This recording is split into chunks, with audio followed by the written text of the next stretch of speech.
Welcome to the Ricky Mathews Show. Hope you're having a great day, and thank you for listening on SuperTalk and YouTube or Facebook or your favorite podcast as we continue to celebrate Coast of Mississippi. We're going to be joined in just a second by Mayor Billy Knight from Moss Point and my friend Paige Roberts, the Executive Director of the Jackson County Chamber. But first, just a quick note. I want to give a shout out to the city of Gulfport and to the Mississippi Deep Sea Fishing Rodeo organization. I have fished in that rodeo with my family for, good Lord, I can't even remember, certainly long before I even had a family, for over 40 years. As a child, I fished in it, and then my friend Terry Waldrop and I fished in it for many, many years, and then we had kids born, and then the kids fish in it, and had the distinction of getting kingfisherman many years, and my son Jordan has gotten it many. In fact, my son Jordan got kingfisherman this year. But it's not, to us, it's not about the tournament itself, although it's a lot of fun, and the prizes are fine and all of that. But for us, it's a reunion. My brother-in-laws, Mark and Peter Bahanovich, and Jordan and I get together every year, and we go out and fish together.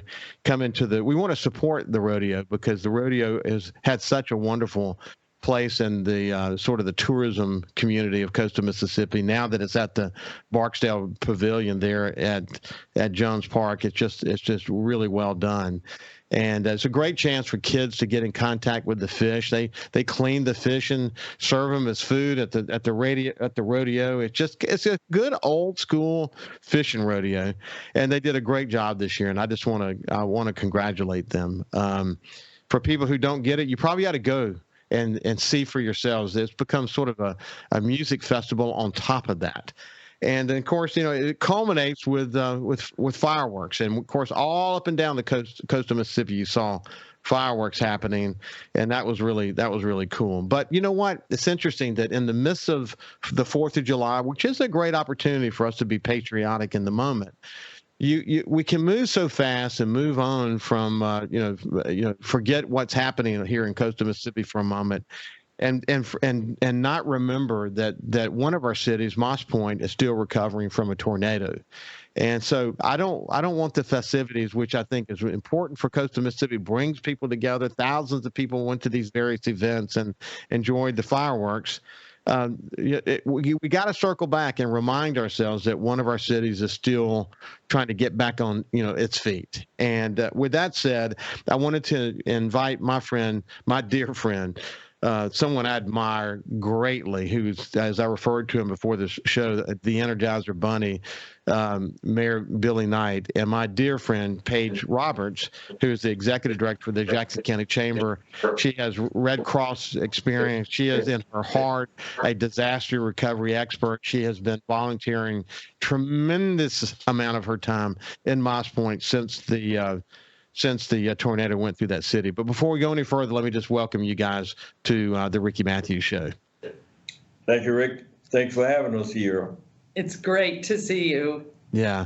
So, Mayor, I think everybody has to take a deep breath during the 4th of July weekend, and we have to look back and say, the various committees that raised money to do fireworks displays and things like the fishing rodeo. All these things are important for coastal Mississippi. It's important to people in Moss Point, frankly, that they have a break from the realities of their day.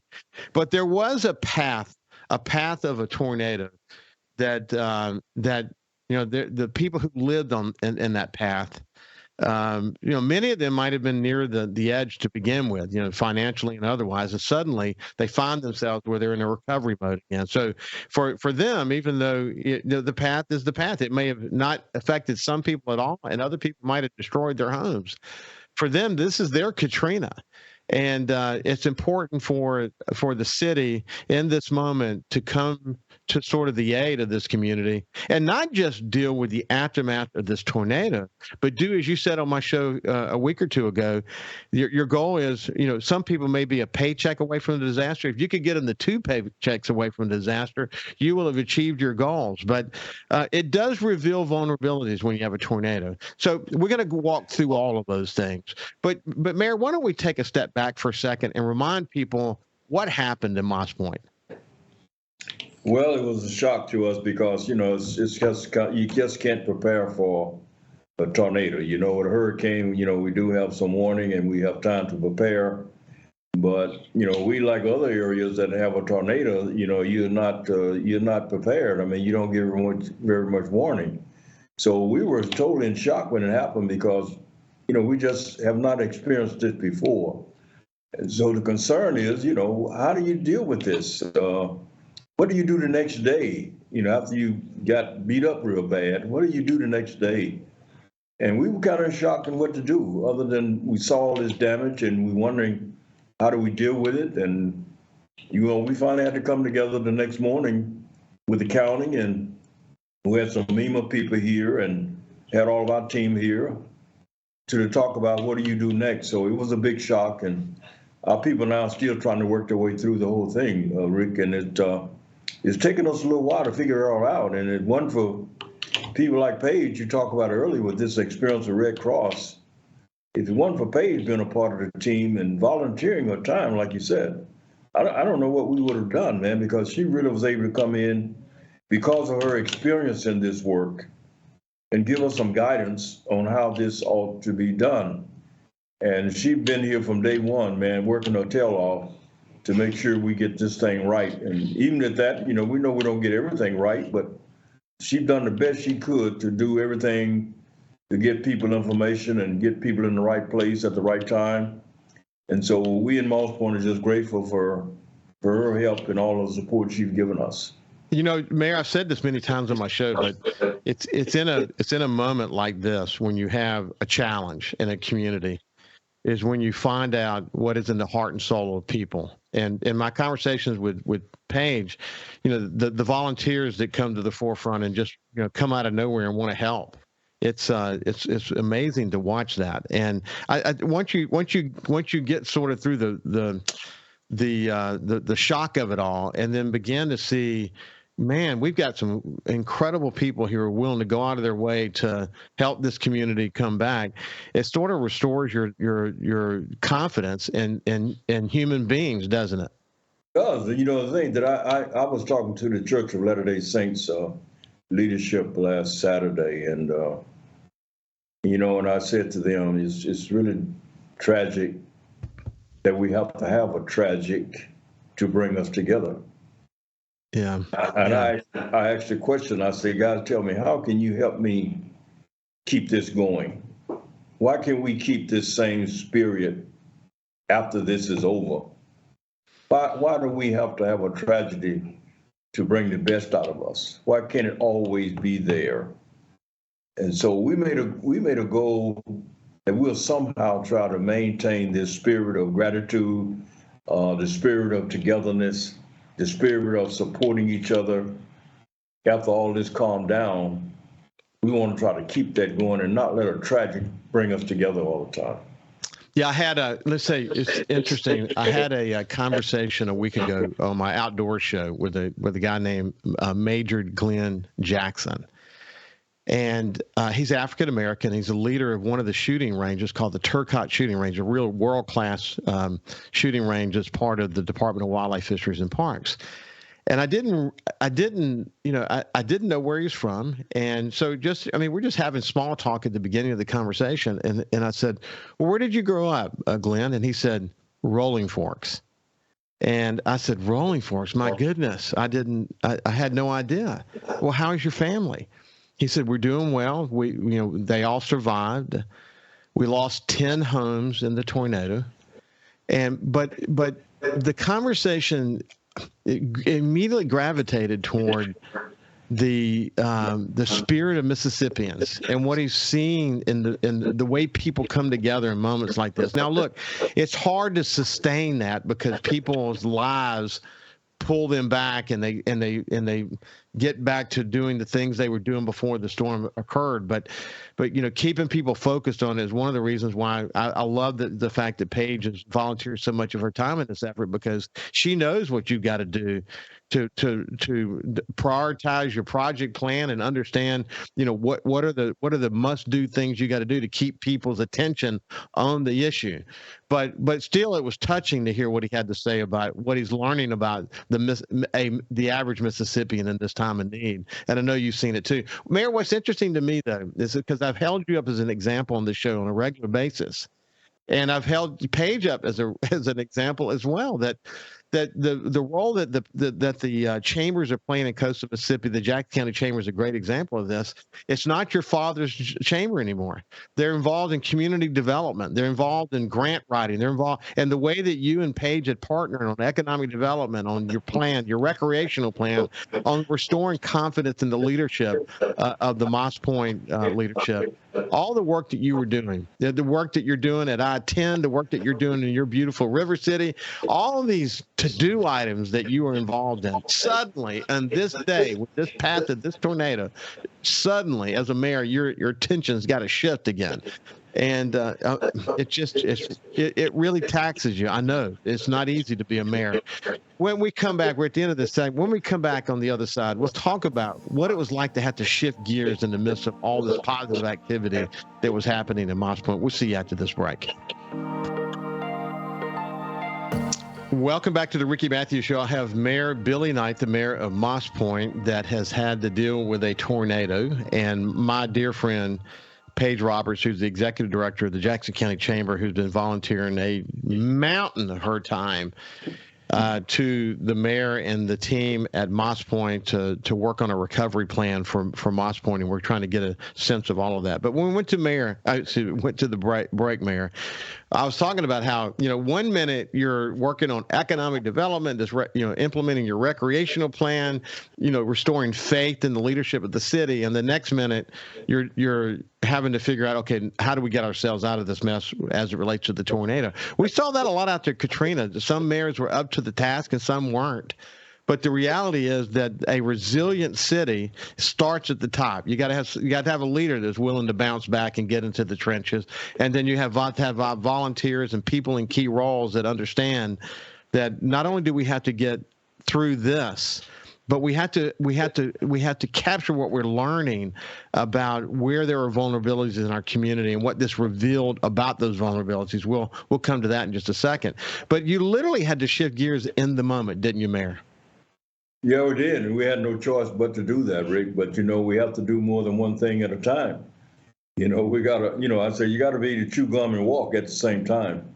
We did have to shift to focus on this tornado, but you can't shift too much. You still have to do these other things that's important that need to be done. So we still focus on all those things. What makes it easy for me to not focus on it so much is people like Paige. You got to have somebody that's focused on it all the time. Yeah. Paige is focused on this all the time now. I don't know the chamber. She probably put the chamber to the side. Yeah. But she's spending all of her time, I believe, on Moss Point and this tornado. I'm doing that as well, but I'm also having to continue to look at this economic development issue, making sure we get our grant papers in on time for the money with the state and those we still got to do all those things. And so we have to be to focus on more than one thing at a time. But this tornado is my number one priority right now for sure.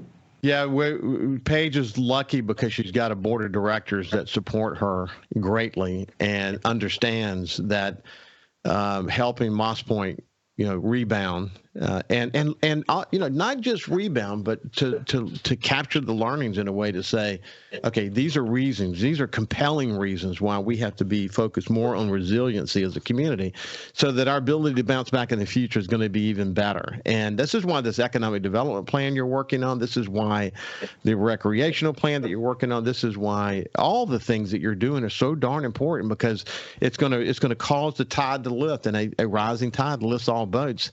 And Paige has the benefit of working for a board of directors who get that. Paige, it is when you're in the midst of a situation like this, there's a lot you learn, but certainly you're learning. There are people that are just coming to the forefront to volunteer their time that just came out of nowhere. That's amazing to watch, isn't it? Yes, it is. You and I have talked, Ricky, about this before, but adversity does not build character, it reveals it. And that is what we are seeing here in these past 2 weeks. And I know I have shared with you before, I'll pray in the morning for help it to come in certain forms or fashion. And then someone will just walk into the volunteer center or they'll call out of nowhere, and they're here to help. And people that we've never known before, but then also the people who live here every day and have, some of them, positions of power or prestige, and then some just residents. But they all have come forward with the revelation of their true character as well. Yeah, we've had a great conversation about this, you and I, privately, and I've talked about it to some extent on the show, but it's important to note it, and that is that a large number of our citizens are on the edge, just, either financially, their mental health, or whatever it might be. I mean, it could be as much as 50%. So those that are impacted by a tornado like came through Moss Point, those are the ones who are directly impacted. They're going to be over the edge now. Now, you got everybody else that's left who might have been near the edge but not over they might actually be over the edge now. So what you find in a moment like this is that there are tremendous needs. The other thing you learn is, as Haley Barber pointed out, the one thing that really caught his attention is that you would have people that had tremendous needs turn the help of others away so they could point to someone who they felt had bigger needs. And these would be people that were turning the help away that actually needed the help. But so it's not just the volunteers and the people in the city who are engaged in the recovery, but it's also learning something about who we are in terms of those who had the needs. The people who are on the edge, they have very significant needs. And some who are on the edge are very resilient people, and they will turn the help away. And you got to force them to take the help. Tell us about that. Right. Well, we learned this after Hurricane Katrina, and we've seen it time and time again in the past now almost 18 years since that hurricane. And that is that Mississippians are strong, and they've got grit, and they have grit in the form of resiliency and in the form of understanding what humanity, the commonalities in humanity, and how there's seemingly someone always worse off than you are. And I think that's part of what you're seeing. You also have, quite frankly, the scientific process that's going on in the brain when faced with trauma. And so sometimes people's behavior and decision-making is shifting in a non-reasonable way. And so you're dealing with it on both ends, just like with everything. We've got the high end of what's going on with people and the low end, and from their hearts and also physiologically. So it can be a lot. We're fortunate, in the one hand, in the city of Moss Point, that the path of this tornado was only 6 square miles. So it's not, the whole city isn't destroyed or with major damage, but there are 60 households that have experienced that, and that's 60 families that, as you mentioned, this is their Katrina. So it's like Dickens. It's very Dickensian in the sense of the worst of times and the best of times, and how you bring your perspective to it is how you're able to address it. And of course, as you mentioned, this guy sitting here next to me is here for a reason, a divine reason. And this city and our whole Gulf Coast is so blessed to have him in this position of leadership right now, because this is a perfect example that leadership matters. When we go to the polls in August for the various offices that are being voted on, people need to keep in mind that leadership matters and how we vote is so important. Well, I can't substantiate what you just said enough. That there's no doubt about that. Not just in the case of Mayor Knight, but in the case of other leaders. And we should pay very close attention to how they lead and the messages they send. Too many send polarizing messages. And to me, a polarizing message is not bringing people together or making a community more resilient. It's dividing us. That is for sure. But Mayor, one of the things that Paige and I talked about, one sort of an ongoing frustration that I had as a publisher, in Mobile during the oil spill, of course, in coastal Mississippi during Katrina, then I had the opportunity to be the publisher in New Orleans. And of course, everyone understands the aftermath of Katrina as it relates to the levees breaking in New Orleans. But one of the things that frustrated me was the way the federal government determined whether you get a disaster declaration. And for people who don't understand how that works, it is based on size. So unfortunately, you can get tremendous impact, but if you don't hit the number, there's a certain number you got to hit in terms of impact, then you don't get the disaster declaration. And I always felt that was flawed because, if it's 5 people or 60 people or 6,000 people or 60,000 people, the impact for a single person is still the same. What we'll do when we get back on the other side, we'll talk about where we are as it relates to a federal disaster declaration for Moss Point, and we'll share together how we could hope that maybe one day that will change. We'll see you after this break. Welcome back to the Ricky Mathews Show. I have my friend, the mayor of Moss Point, Mayor Billy Knight, and my friend Paige Roberts, executive director for the Jackson County Chamber. Mayor, you heard what I said before we went to break. The fact is that the federal disaster proclamation favors larger cities. It doesn't favor smaller cities, but smaller cities are important too. Where are we as it relates to getting a declaration? Yeah, well, Rick, it is very challenging because the other part of that, Rick, is that this was a local tornado, meaning that it only hit Moss Point. And because it only hit Moss Point, then it makes it even more difficult because it's difficult to come up with a number that meets that threshold to get us that declaration, even MEMA, the state declaration. Now, we think and believe, and the governor believes, that we are at that point at $5.2 million.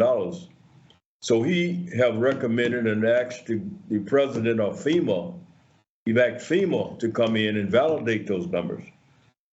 The day after the tornado, the county working with MEMA started doing the self-assessment, the evaluation of the damages that we have.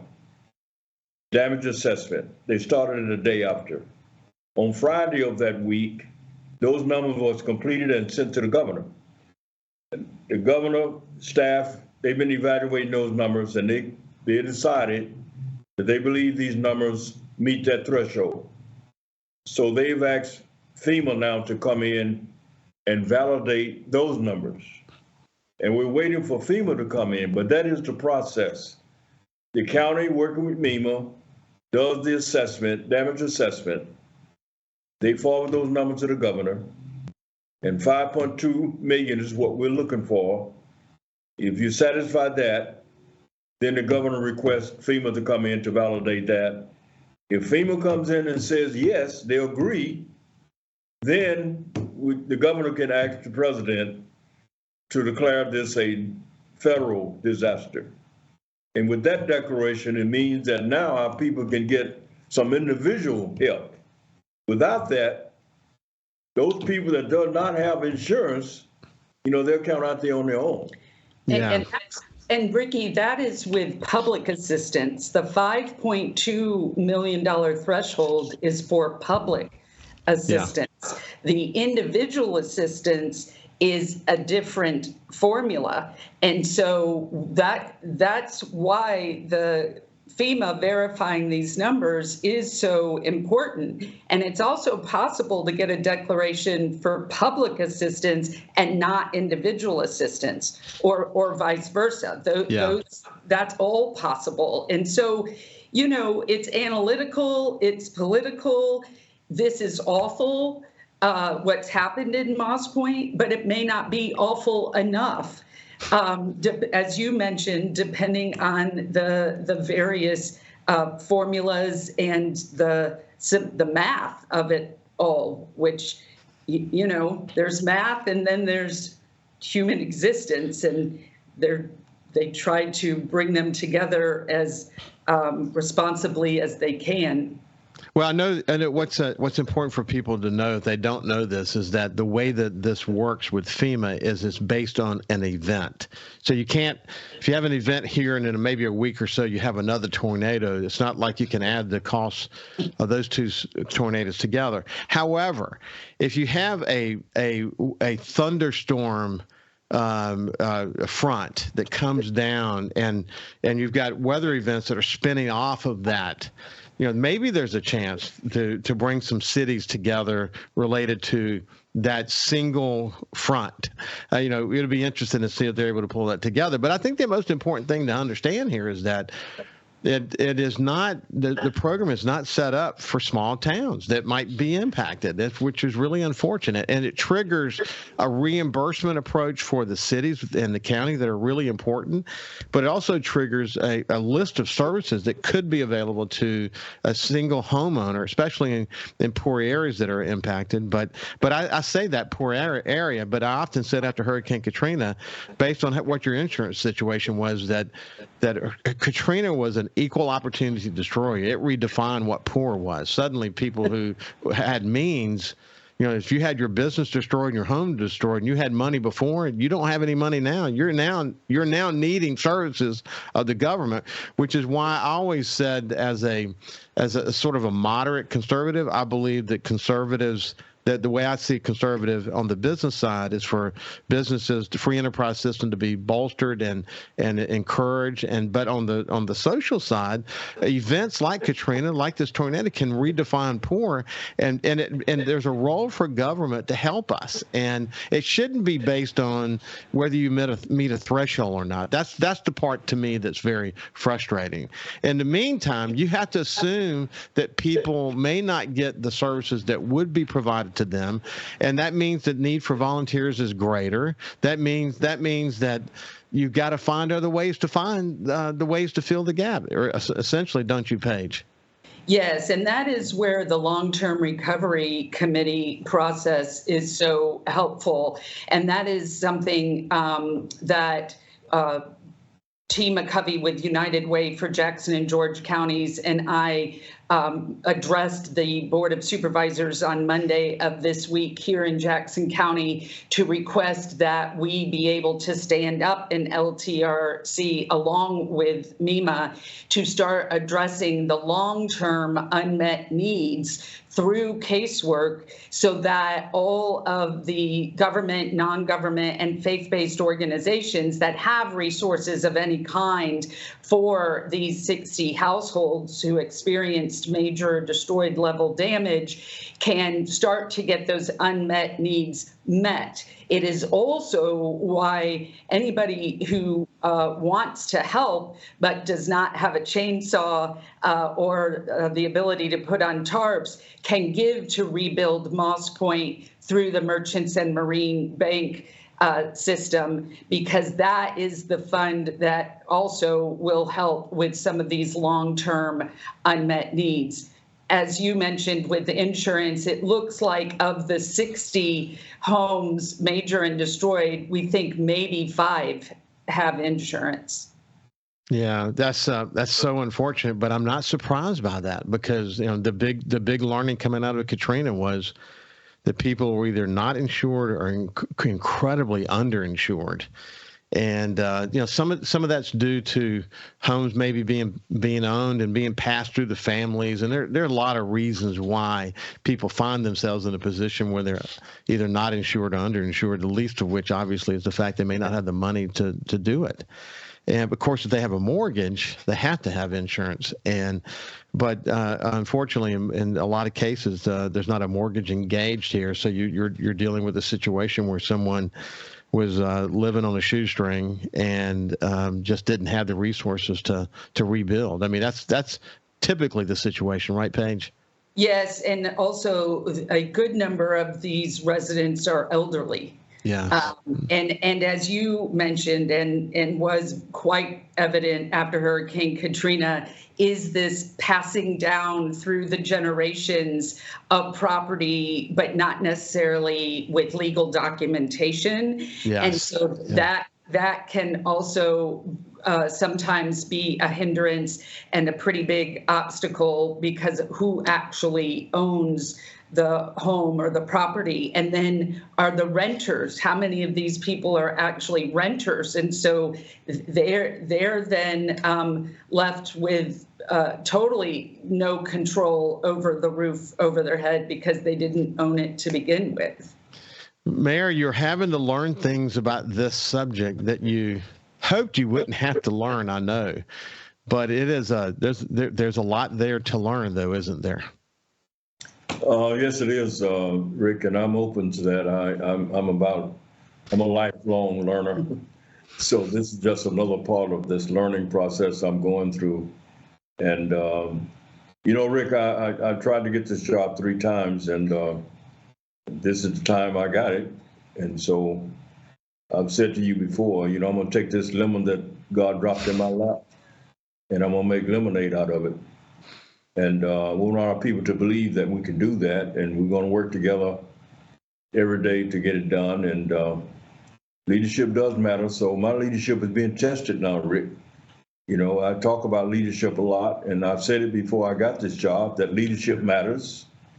And so now my leadership is being tested, and I'm trying every day to live up to that, to provide the leadership our city needs to get us out of this dump that we're in. So we're going to get it done, Rick. It's just going to take time. We got to be patient. I'm asking our people to be patient, but one day at a time, Rick. We're going to work our way out. And there's people like Paige and our Board of Aldermen and people that's working with us closely every day. All these volunteers coming in, Rick. It's people like that that's going to help us get out of it. So I do have a lot of confidence in people. And if we be patient over time, we're going to work ourselves out of it, make us better, come back better, bigger, and better than we were. Listen, I'm confident of that. The Jackson County in general has good leadership at this moment, and they understand what needs to happen, and it will be methodical, and it will be well led, and there will be volunteer leaders and governmental leaders and non-governmental leaders, and everybody will come together and figure this out.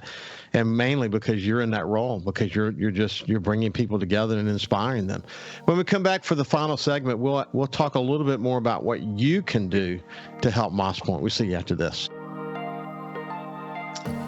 Welcome back to the Ricky Mathews Show. I had the opportunity during a live telecast or radio cast of this show at the Mississippi in the Municipal League a week or two ago. I had the opportunity to spend some time with Mayor Knight. We were able to actually be together during the conversation. And I mentioned to him that my mother was actually in rehab at Singing River. So I was spending, about every second or third day over in that area. And I would drive through Moss Point, and it just became part of my deal. And this was for a month or two that we were doing this. And you pass through it and you see, wow, this is such a cool little city.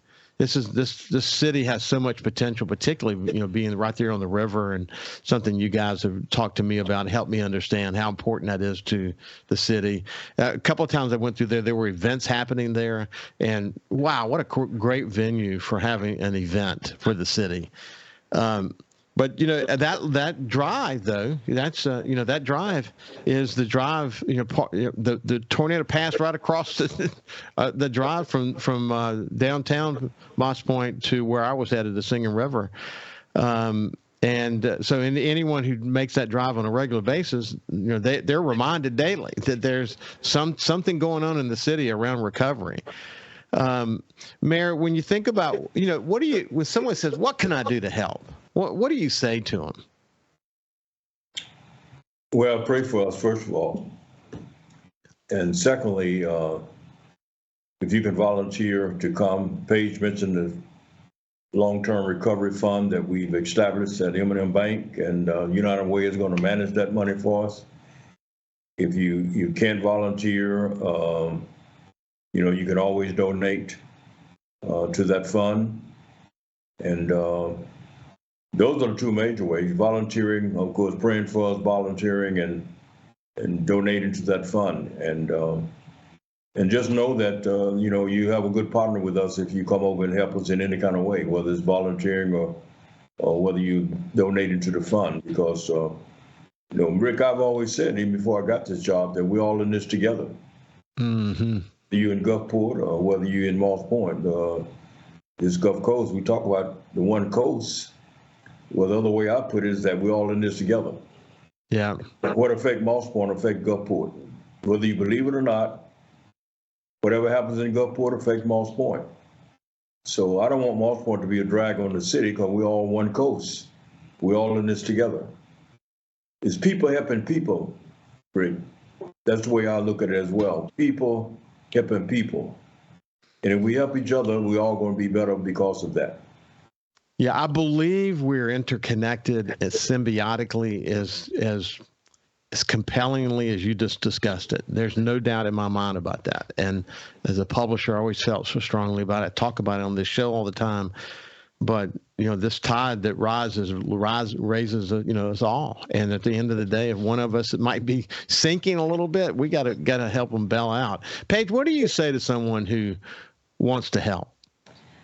Well, we appreciate them wanting to help. And what help looks like right now is people who can safely and knowledgeably use chainsaws and safely put tarps on roofs. Right now, that's the need.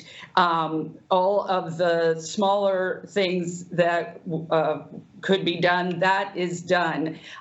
We have plenty. You've got plenty of water.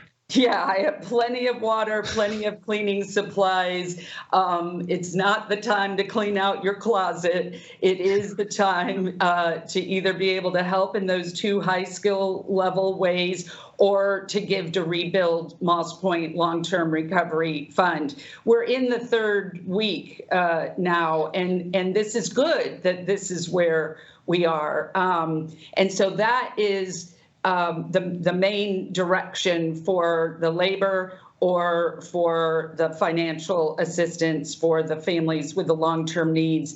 Ricky, I discovered a piece of scripture after Hurricane Katrina that I call my disaster scripture, and it's certainly one that is applicable here. It's in 2 Corinthians 4:8-9, and it says, "We are hard pressed on every side, but not struck down. We are, but not crushed. We are perplexed, but not in despair. We are persecuted, but not abandoned. We are struck down, but not destroyed." And that is where we are. We are hard pressed on every side, but not destroyed. And we just keep moving forward. And that is the best thing for people to have hope in situations like this. And I think you agree, Mayor? Yeah, exactly. And we want our people to always have hope, and that we're going to come back. And in my office, I got a word, believe, on the wall, Rick, and we have to have hope and we have to believe that we can come back. We all may be destroyed on both sides, but we're still here. We didn't have no casualties.